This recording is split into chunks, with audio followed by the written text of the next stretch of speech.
Rodríguez, el proyecto de Mariano. Don Víctor Espuni, interesado siempre por temas como el arte, la naturaleza, la variedad lingüística de España y la historia, dedica gran parte de su tiempo actualmente a esta última. Habiendo trabajado además como guionista y actor, cultiva también la poesía y el relato, habiéndose presentado en este Ateneo en 2012 su libro de relatos Pecadillos de Juventud. Escribe también ensayos y novelas, siendo la última de ellas la que hoy vamos a presentar. Para esta presentación, pues le cedo ya la palabra a José María Contreras Espuni, doctorado en literatura comparada. Muchísimas gracias. Muy buenas tardes a todos. En primer lugar, agradecer por mi parte también al Ateneo el habernos escogido y facilitarnos este marco con tanta historia y tanto relumbrón dentro de la vida cultural de Sevilla. Muchas gracias a todos vosotros por asistir y en especial a Víctor, por supuesto, por contar conmigo una vez más para este cometido. Pues, como les decía, una vez más es para mí un honor presentar a quien me acompaña. Un honor que desempeño con negligencia, pues no suele ser el alumno quien introduce al maestro. Es como si Machuca presentara a Rafael, como si Julián presentara a Goya, como si Robin, en definitiva, presentara a Batman. Además de la admiración, me une con el protagonista cierto grado de parentesco, pues ha resultado ser el hermano de mi madre, y según he podido investigar, eso lo convierte en mi tío. Así pues, este exfumador que me acompaña aúna en su esbelta figura los papeles de tío por sangre y de maestro, por lo refrescante de su agonía literaria y por su pantagruélica curiosidad. Entre otras cosas, de él aprendí que se puede decir lo mismo riendo que llorando, solo que riendo se dice mejor. Como ustedes, espíritus inquisitivos, habrán adivinado a tenor del marco espacial, estamos aquí para presentar el último trabajo de Víctor, una novela que ha dado en llamar El proyecto de Mariano. Esta última obra se une a una larga trayectoria bibliográfica que arrancó con dos poemarios, Diario sonoro y 12.000 noches, compendios ambos de poesía desnuda, donde el sentimiento, puro y de buena ley, se posa en los acontecimientos como el pájaro se posa en la rama, que decía nuestro paisano. Sus versos no toman un asunto para pasarlo por el tamiz de la lírica, sino para revelar su auténtico rostro.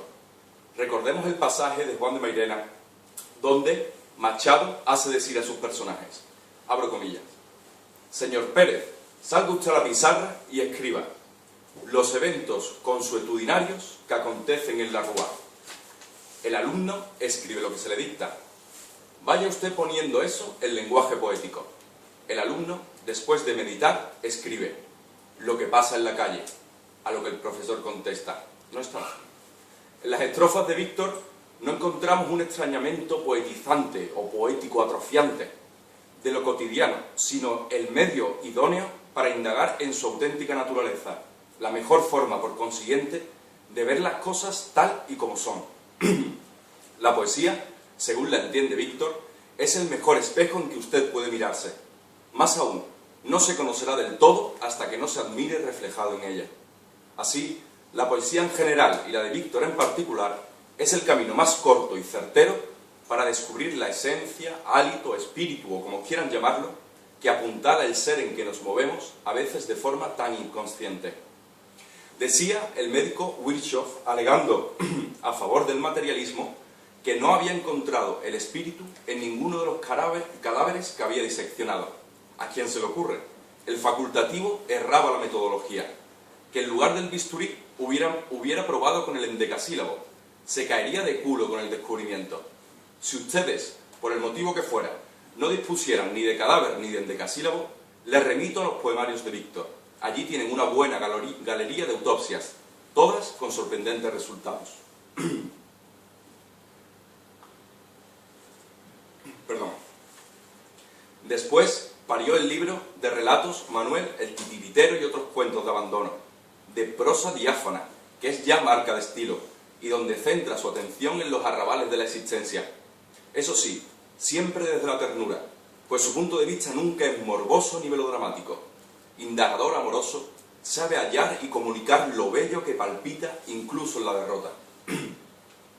no toma la realidad y la parcela escogiendo según su apetencia, sino que la abraza en su totalidad.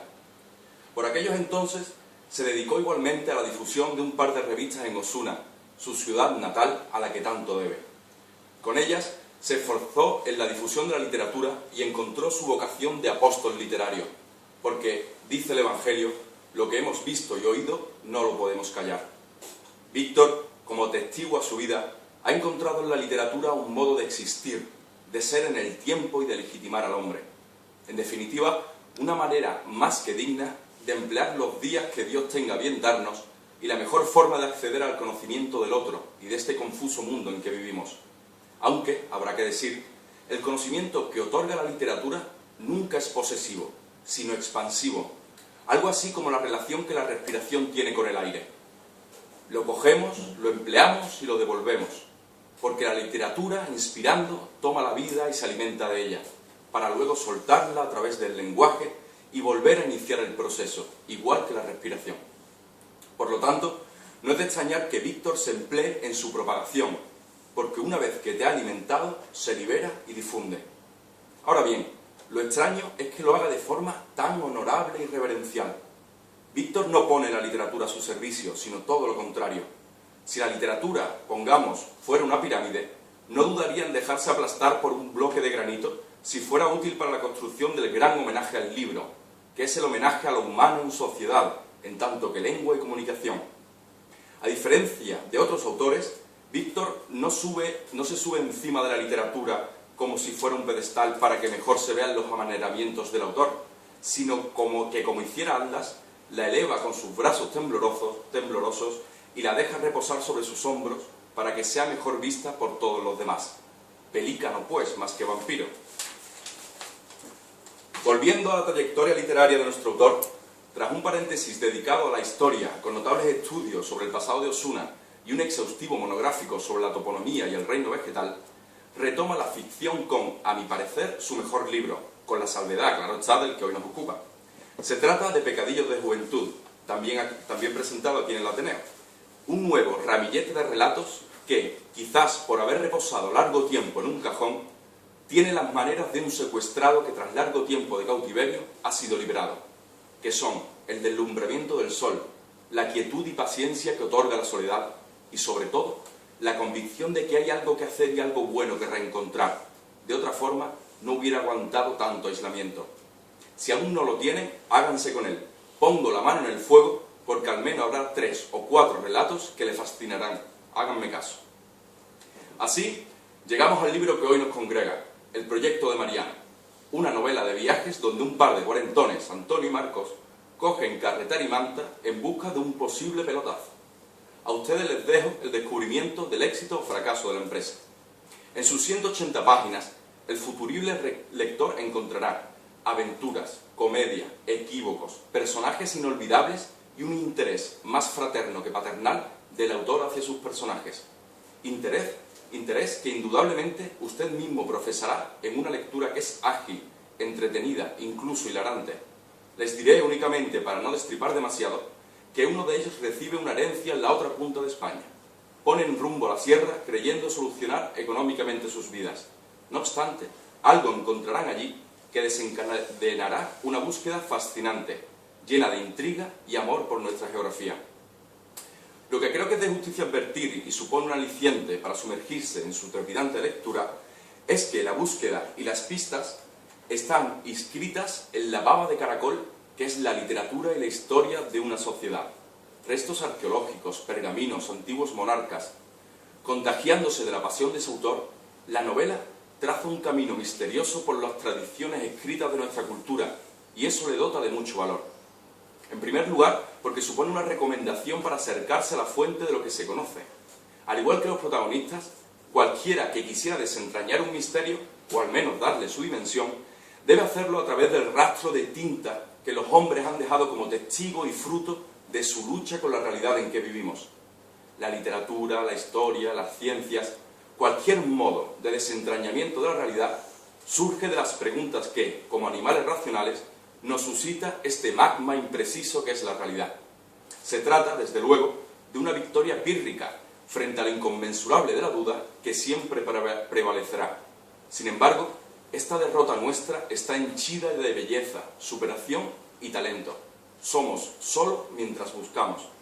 Los ángeles, probablemente, tendrán un conocimiento superior, pero este es el nuestro, y su orfandad, su ineficiencia es tan hermosa que merece la pena dedicarse a su estudio y conocimiento. Dice Teich en su novela Karuk, abro comillas, si la verdad se revelara, la humanidad y la civilización perderían su razón de ser. Era como si la humanidad fuera una respuesta biológica a la ausencia de verdad. Si yo fuera Dios, pensé, no tendría valor para aparecer ahora, no después de que se hubieran escrito todos aquellos libros y millones más. No tendría valor para aparecerme a estas alturas y decir, aquí estoy, he venido a contaros la verdad y a tirar por la ventana todos los siglos que os habéis pasado buscándola. No, si Dios fuera realmente amor, no se acercaría por aquí, ya era demasiado tarde. Cierro comillas. En definitiva, es la ausencia la que nos impele, y aunque nunca lleguemos a rellenarla, la curiosidad activa es la mejor forma de rendirle homenaje. La vida, como esta novela, se mueve gracias al misterio, a la incógnita que irá encadenando pistas y acontecimientos. Asimismo, mientras más libros escribamos, mientras más leyes desentrañemos, mientras más pellizcos les peguemos al misterio, más se agrandará este. Parece una condena mítica, pero es así. Cada respuesta suscita un nuevo haz de preguntas. Por eso la buena literatura siempre es interrogante, y esta lo es. Podrá preguntarse, en una sociedad tan pragmática como esta, ¿de qué sirve dedicarse a una función tan poco remunerada y condenada, por definición, al fracaso? Algo tendrán que tener, porque si no, no se explicaría la cantidad de jóvenes que se precipitan al vórtice del descrédito y la ausencia de futuro. Difícilmente explicable, pero la satisfacción es inefable cuando encuentras una metáfora inusitada en algún verso, o cuando algún pensador te elabora y convence con alguna imagen y un concepto nuevo. Y no digo ya nada si tienes la posibilidad de escribirlo. El que está enamorado de todo este castillo de humo, porque es de humo, no concibe la vida fuera de él. Es lo que legitima probablemente la existencia. Sin duda hay otros modos de vida igualmente válidos, pero la literatura es quizás la que más acapara en un caleidoscopio del que todos, incluso el más inculto de los hombres, es deudor, aunque lo ignore. Pues bien, aunque ellos tampoco lo sepan, los protagonistas del proyecto de Mariano siguen la estela de esa baba de caracol, a través de la historia que Víctor, noble pero hábil, les ha trazado. Como hemos apuntado, estamos ante una obra que podemos ascribir dentro del género de viajes. Desde Homero hasta Kerouac y pasando por Cervantes, uno de los géneros más fértiles de la literatura. ¿Por qué? ¿Por qué tanta novela de viajes, o más recientemente de carreteras? Pues porque se trata de la representación de un viaje iniciático, del camino de un héroe o antihéroe en busca de su destino. Una estructura mítica que se repite porque pertenece a nuestra visión del mundo, del que la literatura es la plasmación. Antonio y Marcos dejan su lugar de origen o sitio de confianza en el sur para emprender un viaje en el que, a través de pruebas y avatares, lograrán un objetivo, en la mayoría de ocasiones relativo al autoconocimiento. Al aventurarse a lugares que no conocen, nuestros personajes descubren nuevas realidades que al mismo tiempo servirán para destapar cosas que hubieran permanecido veladas si no se emprendiera la aventura. Así pues, se trata del mecanismo del misterio, de destapar lo que estaba oculto, pues la novela, en su totalidad, es un descubrimiento, un desenterrar lo que permanecía silenciado. Pero no únicamente descubrimiento de lo lejano, sino también de lo cercano. Me explico. Decía Claudel en su drama La Ville, que un ojo puro y una mirada fija hacen transparente todas las cosas, pero no solo transparentes, sino nuevas. No se precisa un viaje de no sé cuántos kilómetros para encontrar algo. A veces basta con mirar lo cotidiano, lo que te rodea, con nuevos ojos. En Ortodoxia, Chesterton cuenta que toda su vida había querido conocer a los gigantes, pero que su localización en su punto de origen, en su pueblo, no le permitía, y allí no había ningún ser de este tipo. Así que emprendió un largo viaje durante muchísimos años y no los encontró. Cuando volvía, decepcionado, vio el perfil de su pueblo que dibujaba el atardecer y tenía la forma exacta de un gigante. A veces hay que dar muchas vueltas para encontrar lo que estaba en el inicio. En este aspecto lo hemos visto claramente en la novela, al menos yo, pero con una particularidad. Yo no suelo conocer los autores cuyos libros leo. Es más, la inmensa mayoría están muertos. Pero sí conozco al autor en este caso. Y me he encontrado con una nueva perspectiva y una sorpresa. Porque el Víctor, sabéis todo, de Osuna, relata, además en la novela, relata lugares que conoce. Sin embargo, por la exigencia del propio narrador, así como por la estructura que tiene la novela, se ve en la obligación como narrador de enfrentarse y narrar, por ejemplo, la descripción de Osuna, de sus calles, de la heladería de los valencianos, como si las viera por primera vez. Y eso es maravilloso, porque esa es una de las funciones que cumple principalmente la literatura, y en este libro se hace a la perfección. Es decir, redescubrirte lo que ya conoces, enseñarte el rostro de lo que creías, que ya conocías, y que no percibías ese matiz a la base de acostumbrarte a él. Por otra parte, como buen libro que es, parte de los clásicos en otro punto. En este caso, el protagonista bicéfalo o la pareja de personajes. Con recordarles al Quijote, el Quijote y Sancho, bastará. La trama de la novela se centra en un par de personajes que, en su diferencia, completan una visión más compleja de la realidad. Es como si en todo lugar tuviéramos la posibilidad de ver un asunto desde dos puntos de vista al mismo tiempo. Superamos así el impedimento que supondría una egolatría. Nos facilita poder ver desde nuevas perspectivas. Desde Ortega y Gasset se ha señalado, es imposible tener una visión completa de cualquier realidad, porque la persona está atada a su propia perspectiva. Si, por ejemplo, nos ponemos delante de un objeto, no podemos verlo por detrás. De ahí que nuestra imagen siempre sea deficitaria. Por eso, en la novela, el protagonismo es doble, y esto nos granjea una visión más completa, y por ende, enriquecedora. Podemos traer a colación la figura mitológica de Jano, que, teniendo dos rostros, cada uno miraba hacia un perfil. Así podía ver el pasado y el futuro al mismo tiempo. Esta dualidad es la que busca la novela y logra exitosamente, no respecto al pasado y el futuro, sino con dos formas distintas de acercarse a la realidad. Asimismo, pronto os encariñaréis con los personajes y seréis capaces de anticipar sus reacciones, lo que os granjeará ternura y familiaridad. Cuando acabéis el libro, os dará la impresión de conocer a sus personajes de toda la vida. Y eso no es tan fácil como parece. Poco más decirle. Recomendarles una vez más la lectura amena, hermosa y amable de la novela. Y se lo recomiendo con la tranquilidad de que no saldrán defraudados. Por mi parte, agradecer la invitación de Víctor, que no merezco, y animarle a que no demore una segunda entrega. Leerte es aprender y presentarte un privilegio. Enhorabuena y, como sueles decirme, salud y literatura. José Vallecillo, representante del excelentísimo Ateneo esta noche, y por supuesto a José María, que como él ya ha dicho es mi sobrino, obviamente me tenía que poner bien el libro, si no luego íbamos a tener un problema. La verdad es que lo hace muy bien, lo conozco desde el minuto cero de su vida y yo siempre he creído mucho en él, creo que es una persona muy válida y presumo de sobrino allá donde voy en temas literarios. Tengo muchísimos sobrinos, cada uno tiene sus valores. Quiero agradecérselo especialmente porque hace muy poco ha acabado de, digamos, de trabajar y presentar lo que es su tesis doctoral, que han sido 3 años de trabajo.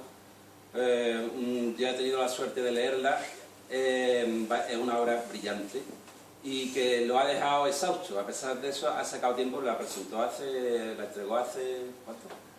La semana pasada. La semana pasada.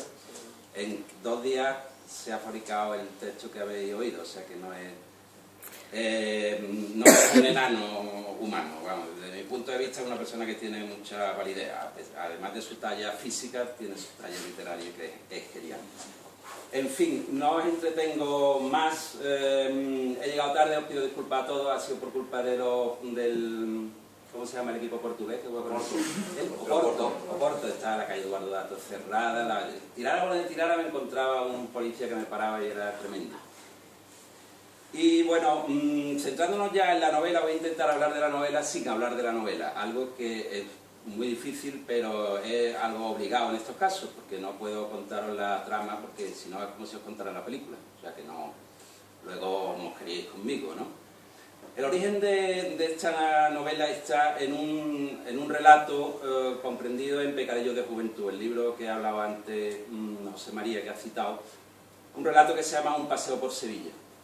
Escribiendo ese relato, que es casi una novela corta, porque son unas 50 páginas, además no tiene el mismo tipo de relato que empieza normalmente con una gran intensidad y suele ir increciendo y acaba pronto creando un culmen, sino que tiene un desarrollo literario, narrativo normal, con sus subes y sus bajas, digamos, pues me di cuenta de dos cosas principalmente.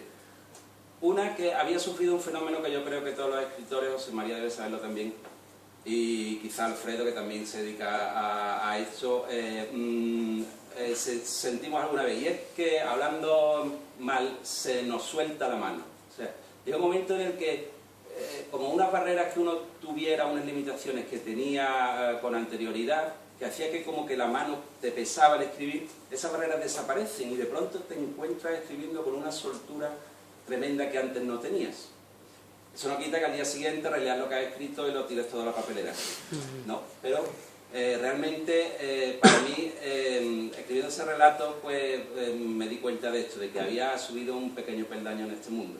Y además descubrí un subgénero literario, vamos a llamarlo así, que yo llamaría de misterio humorístico-artístico, algo así, un palabra muy raro, pero que viene a definir un tema, una temática en la que me encuentro especialmente a gusto.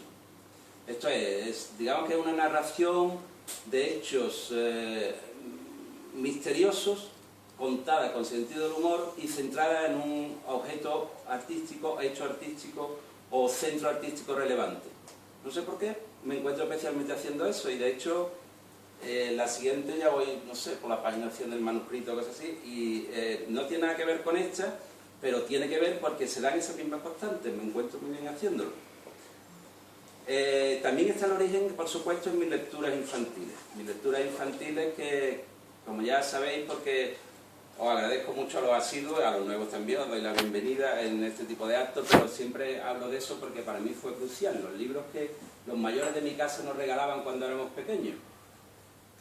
A mí me regalaban, a mí y a mi hermano, que tenemos la misma edad, nos regalaban libros de Walt Disney, pero nos aburrían, porque eran unas historias muy planas, muy simplonas, y a los hermanos mayores pues les regalaban, a mi hermana les regalaban libros de Enid Blyton, casi todo, de esa autora británica que fue una especie de bestseller a nivel mundial. Creo que esos libros están traducidos a 70 idiomas, eran siempre historias de una pandillita de preadolescentes que descubren un misterio, o sea, los 5, la isla del tesoro, no sé, en casi todas las casas habrá algún libro de eso. Entonces nosotros llegábamos, bueno, eso a mi hermana, y a mis hermanos mayores, más mayores que ellas, pues novelas de aventura, Emilio Salgari, Julio Verne, Walter Scott. Más o menos son la gente de más o menos de mi edad, nacido en los años 60, 70, son las lecturas que hemos tenido. Entonces yo no le pedía permiso a mi hermano, no porque no fueran a dejármelo, sino porque me gustaba el misterio de llegar de puntillas sin que ella se diera cuenta y darle el libro, y leía de forma compulsiva ese tipo de novelas. Yo creo que por eso me aficioné a la acción y al misterio. Y luego ya lo del sentido del humor y el gusto por el arte, no sé dónde lo sacaba, la verdad, pero bueno. El título ha llamado mucho la atención desde el principio. Os confieso que lo hice un poco sabiendo lo que hacía, ¿verdad? Que lo elegí a Mariano, pues sabía que iba a llamar un poco la atención, porque la gente está muy pendiente de la política. Está perfectamente justificado porque hay un personaje fundamental en la novela que tiene el mismo nombre, porque afortunadamente no es la única persona que se llama Mariano que hay en el mundo. Pero no me imaginaba que iba a llegar a tanto. ¿Por qué? Porque sabéis que últimamente a los libros se le hace para promocionarlo un book trailer, que es una especie de trailer cinematográfico que resume un poco lo que es la narración.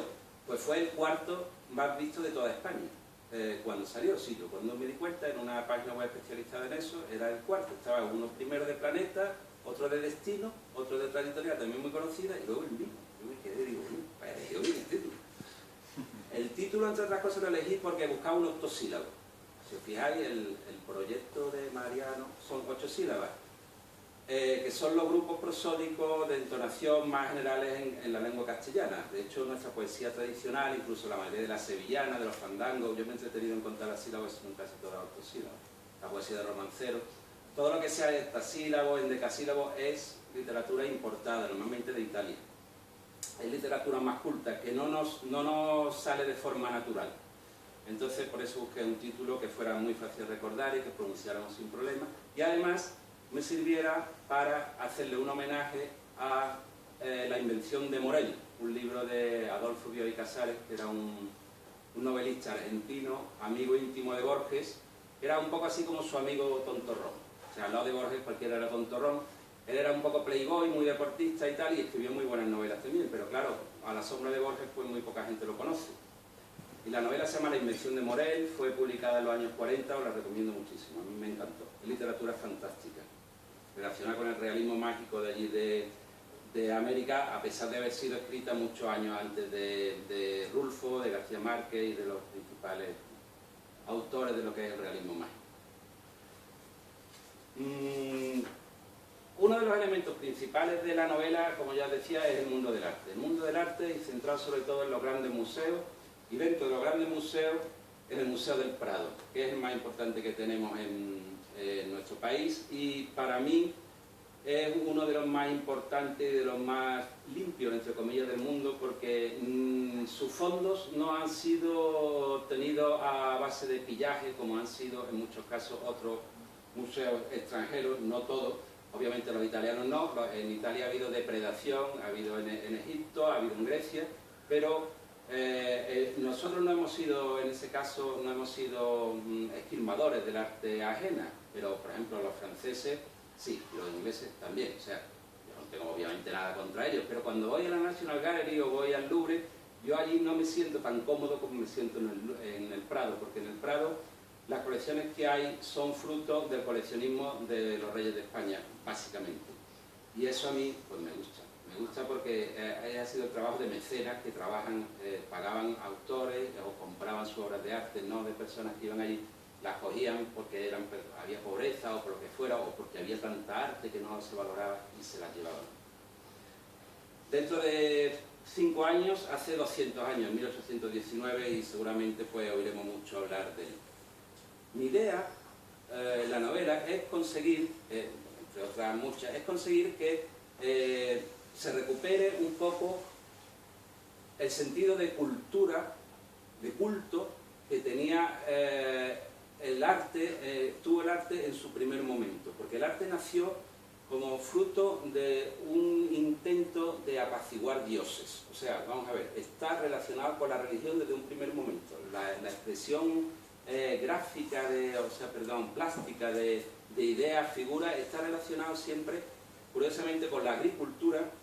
Si os fijáis, cuestión léxica, tenemos también la misma raíz. Eran los agricultores que empezaban, que eran paganos, de ahí viene la palabra pagano, de pago, de personas que trabajan en el pago, que trabajan en el campo. Trataban de,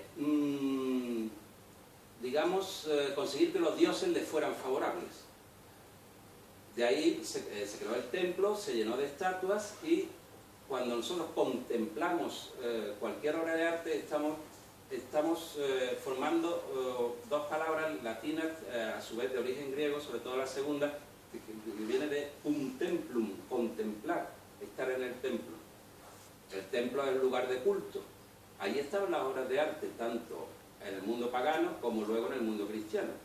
Porque si os fijáis, quitando lo que es la paisajística en general y el retrato, todo lo anterior es pintura religiosa. El barroco español, por ejemplo, que es el barroco español, es todas las tallas de Martín Montañés, de los imagineros, está relacionado con la religión.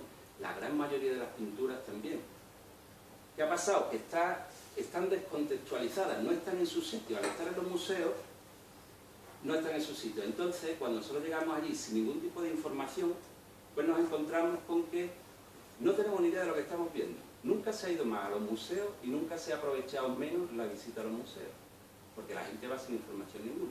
Entonces, hombre, yo sé que yo aquí soy una especie de Quijote que no tiene absolutamente nada que hacer, ¿no? Porque lo que yo diga, yo soy una hormiguita, ¿no? Pero es verdad que me gustaría que la gente se concienciara un poco de esto, y el museo en general dejara de ser un sitio para grupos llevados por los turoperadores, un grupo de personas que pasan rapidísimo sin ver nada, cosa que va a ser muy difícil que se consiga porque Los museos se han convertido sobre todo en un negocio. De hecho, ya, si os fijáis, en muchos de los museos se entra por la zona comercial del museo, por la tienda, o se sale. O sea, te hacen pasar a la fuerza por ahí. Y volviera a ser un poco el lugar de estudio que como eran en un principio, porque cuando se abrió el Real Museo de Pintura y Escultura, que se llamaba el Museo del Prado, se llamó así durante algunas décadas, pues se abrió sobre todo para que los estudiantes de pintura estudiaran los grandes maestros y los copiaran. Todo eso hoy día se ha perdido. Yo, hombre, no sé, a lo mejor hay algún día especial. Lola, tú a lo mejor lo sabes, ¿no? O Isma. Sí, algunos días quizás estén reservados algunos horarios a los estudiantes de arte, pero... ¿Y aquí en Sevilla quizás en el Bellas Artes? Hay charlas, conferencias, de monográficos, pero tienes que enterarte de que está en ese mundo, si no, no... Si no, no te enteras de nada, porque claro, es algo que no le aporta dinero. O sea, si hemos pasado de lo que... del culto primero, que hablábamos antes, que de algo sagrado, a la cultura que está llevado por personas de cultura, personas muy preparadas, y hemos acabado en lo que son los funcionarios culturales. Los funcionarios culturales hoy día que se dedican a manejar flujos de personas, clientes potenciales que van a dejar dinero en los museos y a pasearlos por allí. El museo es un lugar lúdico, muy divertido también, porque los niños hagan no sé qué, no sé cuál, pero la gente va allí y sale como entró. No ha aprovechado la visita absolutamente para nada. En fin, me tranquilizo porque yo tampoco gano nada en los museos, pero es algo que a mí me encanta los museos, me encanta el arte y siento que es algo que se está perdiendo. Son oportunidades que se pierden. Y ya para acabar, que no os quiero aburrir mucho, quiero hablaros de un tema que para mí es fundamental, que es el tema de las raíces, que está muy relacionado también con la novela de la que estamos hablando. Esta novela para mí fue realmente un desahogo. ¿Sabéis por qué? Porque yo soy una mezcla de malagueño, catalán, ursaonense, madrileño.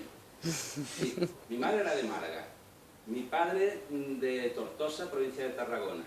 Yo nací en Madrid y he vivido casi toda mi vida en Osuna. Entonces, cuando estoy en Osuna me dicen catalán. Cuando voy a Cataluña me dicen andaluz. Cuando voy a Málaga me dicen sevillano y cuando estoy en Sevilla me dicen malagueño. Bien. Entonces eso a mí durante toda la vida me ha creado ciertos problemas de decir, bueno, ¿yo de dónde soy exactamente? Entonces, ya mayorcito, obviamente ya peino canas, ya tengo una edad, lo podía haber descubierto antes, pero lo he descubierto ahora, más vale tarde que nunca. He llegado a la conclusión de que soy de todos esos sitios y de ninguno a la vez. Y eso pues, a mí me ha dado una satisfacción muy grande, porque he conseguido conciliar todos los puntos de vista.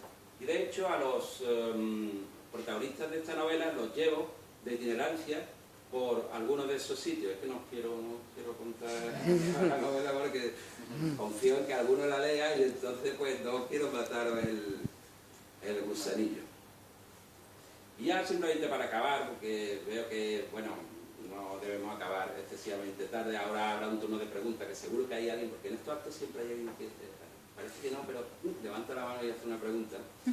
Pues recordaros una película que yo no sé si sigue todavía en cartelera, una película italiana, por cierto, de Sorrentino, que ha ganado este año tú la habrás visto, se María, La Gran Belleza, ¿no? La Gran Belleza. Bueno, no sé si sigue en cartel, si sigue, ¿no? Sí. Bueno, no la voy a contar entera, por si alguien no la ha visto, porque merece la pena. La habéis visto más de uno, ¿no? ¿Nadie? ¿No la habéis visto ninguno? Bueno, os voy a contar solo un episodio que hay en la película. El protagonista es un señor, ya tiene 65 años, pero vive como si tuviera 30. O sea, ha pasado su vida de fiesta en fiesta y lleva una vida bastante vacía en general. Está muy bien relacionado en Roma, conoce a la creme de la creme, digamos, de la intelectualidad de allí y tiene un buen trabajo como periodista. En su primera juventud escribió una novela que gustó mucho, pero desde entonces vive de las rentas de esa novela. Está intentando cómo encontrar algo que le sugiera la forma de escribir otra novela, la suya definitiva, ya de madurez. Y según él, pues busca la gran belleza, que es sería algo así como la belleza absoluta, algo muy difícil de encontrar. Entonces, en un momento dado de la novela, tiene que entrevistar a una monjita muy mayor, pero tanto que tiene más de 100 años. Está inspirada claramente en Santa Teresa de Calcuta. ¿Lo has visto? Bien, ¿sabes ya por dónde voy? ¿Te acuerdas del diálogo? La señora está allí, se la ve muy mayor, así muy arrugadas, así sin dientes, y a la hora de cenar, pues está comiendo algo muy raro, o no sé si en ese momento no come, y le pregunta a Jeff, el Garbandella, el protagonista, le pregunta, ¿qué come usted? Porque es una curiosidad, a mí también me pasa, cuando conozco a una persona centenaria, le pregunto, ¿usted qué come? Pues yo quiero comer lo mismo. Y ella dice, yo como raíces. Y le dice el otro, ¿por qué? Y ella parece que no lo ha oído, ¿no? ¿Verdad? Transcurre la noche, la monjita duerme en el suelo, por cierto, y cuando amanece, en el balcón de la casa donde vive él, que es un piso que da sobre el Coliseo, está amaneciendo, no sé, un momento de una belleza tremenda, una serie de flamencos han llegado volando y se han posado en la baranda, es precioso, una imagen surrealista, preciosa. Empiezan a hablar y le dice ella, ¿y usted, Jeff, por qué no escribe otra novela? Y dice, porque estoy buscando la gran belleza y tal y no la encuentro. Y entonces le dice ella, Jeff, ¿sabe usted por qué como yo raíces? El otro se pone muy contento porque dice, ay mira, pues se acuerda, no está tan chocha como yo pensaba.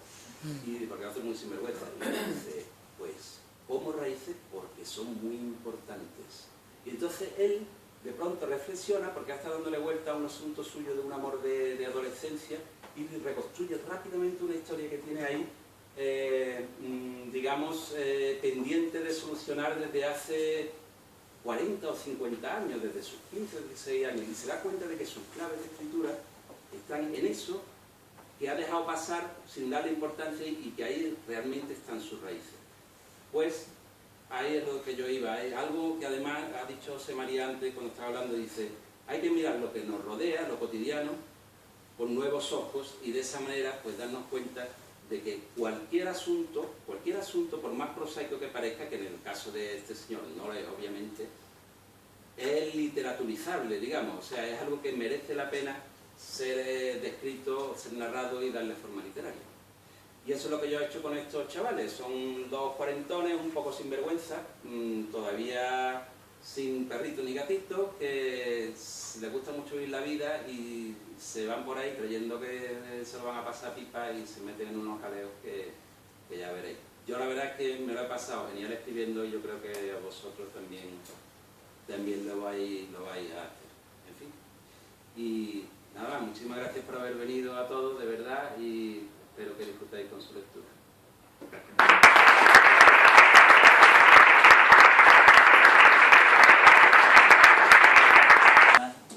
Y también una presentación por parte del autor muy buena para hablar de la novela, sin desvelar lógicamente el argumento, pero que nos ha dejado algunas claves de reflexión muy importantes, como esta de los museos, por ejemplo. Aquí en Sevilla a mí me llama la atención porque cuando me entero de esos actos es porque paso por la plaza del museo, si no pasan inadvertido.